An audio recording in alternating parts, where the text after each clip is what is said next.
Posisi pencalonan bacawa pres Gibran Rakabuming Raka masih belum sepenuhnya aman. Masalahnya, pasangan Prabowo Gibran didaftarkan Koalisi Indonesia Maju ke KPU tanpa terlebih dulu revisi peraturan KPU tentang pendaftaran capres-cawapres sesuai dengan putusan MK. PKPU juga harus melalui konsultasi dengan DPR RI. Dan untuk membahasnya kami telah terhubung dengan Wakil Ketua Komisi 2 DPR RI, Saan Mustopha. Kang Saan, terima kasih atas waktunya. Bagaimana Nasdem ataupun DPR RI melihat ini, karena legitimasi pendaftaran capres-cawapres dilakukan KPU tapi belum merevisi peraturan KPU sesuai dengan putusan MK? Ya, nanti malam kita mau ada rapat konsultasi ya dengan penyelenggara pemilu khususnya KPU, Bawaslu, DKPP dan juga pemerintah. Nah, rapat konsultasi nanti malam itu terkait dengan soal PKPU nomor 19 tentang pendaftaran capres-cawapres yang terkait dengan soal persyaratan. Nanti ada soal penyesuaian dan penyempurnaan PKPU terkait dengan persyaratan akibat dari putusan Mahkamah Konstitusi nomor 90 kan itu loh.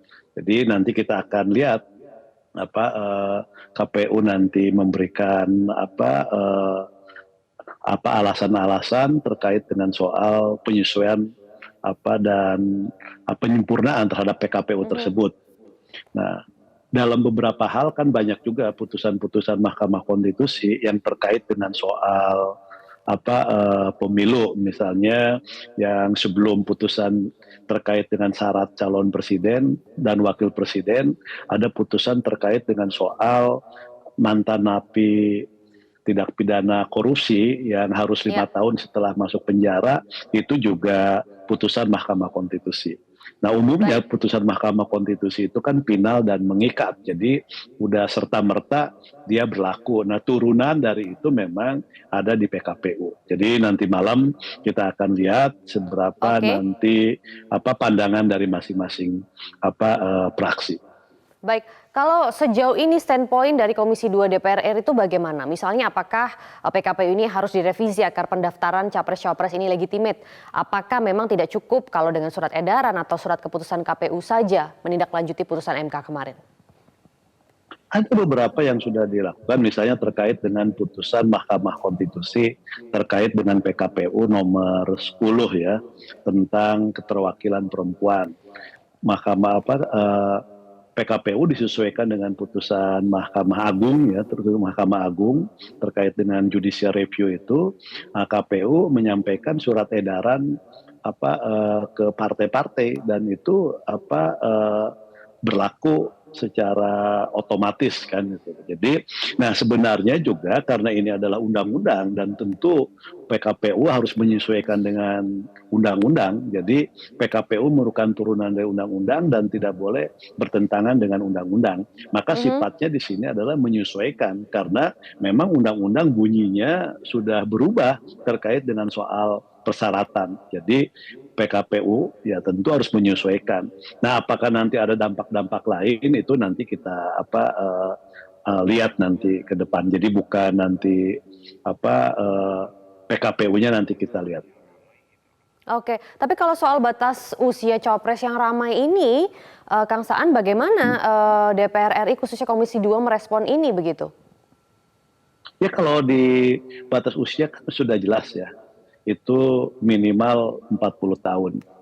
Nah, tapi kan ada frase tambahan 40 tahun atau tadi pernah atau sedang menduduki kepala daerah kan itu. Nah, ada frase ini kan itu. Artinya ada pengecualian mereka yang di bawah 40 tahun dengan frase ini ada pengecualian yaitu terhadap mereka yang sedang menduduki jabatan kepala daerah. Nah, ini yang sebenarnya nanti yang menjadi pokok materi dari PKPU tersebut. Karena waktu di PKPU yang sebelum direvisi itu kan dia cuman persyaratannya minimal berusia 40 tahun. Nah, itu kan jelas. Nah, begitu ada frase itu, maka maka PKPU-nya otomatis harus disesuaikan, harus disempurnakan. Nah, soal Dan itu DPR tafsirnya, RI menyetujuinya. ya karena itu undang-undang ya. Karena itu undang-undang, kan semua harus mengacu kepada undang-undang. Jadi Oke. itu undang-undang pemilu nomor 7 yang sudah mengalami berbagai perubahan baik akibat putusan Mahkamah Konstitusi maupun Perpu yang dikeluarkan beberapa waktu yang lalu terkait Ya. dengan penyesuaian soal dapil dan alokasi kursi di DPR. Nah, itu undang-undang ini sekarang berubah lagi lewat putusan Mahkamah Konstitusi Betul. nomor 90 kan itu loh. Jadi itu undang-undang, karena itu undang-undang dan putusan Mahkamah Konstitusi itu kan final dan mengikat kan gitu loh. Oke, Maka tapi kita otomatis juga ketika mempertanyakan Kang Saan, kalau memang nanti standpoint dari DPR masih akan berkembang begitu ya, kita juga mempertanyakan legitimasinya bagaimana? Karena kan sebenarnya itu peraturan belum masuk di peraturan PKPU, keputusan Mahkamah Konstitusi yang terakhir kemarin. Namun pendaftaran capres cawapres sudah dilakukan oleh KPU begitu. Nah, legitimasinya itu dipertanyakan. Bagaimana Komisi 2 menanggapi hal ini? ya nanti kita akan lihat ya, kan tadi persyaratan itu ketika misalnya PKPU juga belum dikonsultasikan, tapi KPU juga sudah memberikan surat edaran ya ke partai-partai dan itu adalah undang-undang. Artinya undang-undang pada saat itu diputus dia sudah berlaku. Tadi saya katakan final dan mengikat itu tadi. Nah, nanti ada konsekuensi nanti di PKPU soal nanti legitimasi, tafsir, mungkin juga nanti orang akan membicarakan keabsahan. Itu nanti akan kita lihat dalam proses pembahasan pada saat rapat konsultasi. Baik, karena juga ada ketentuan ya, KPU ini wajib konsultasi dengan DPR untuk revisi PKPU. Kita akan lihat ya, kita akan tunggu bagaimana perkembangan nanti. Terima kasih Saan Mustafa, anggota Komisi 2 DPR RI sudah bergabung bersama kami di Berita Pemilu. Dapatkan informasi, download Metro TV Extend sekarang.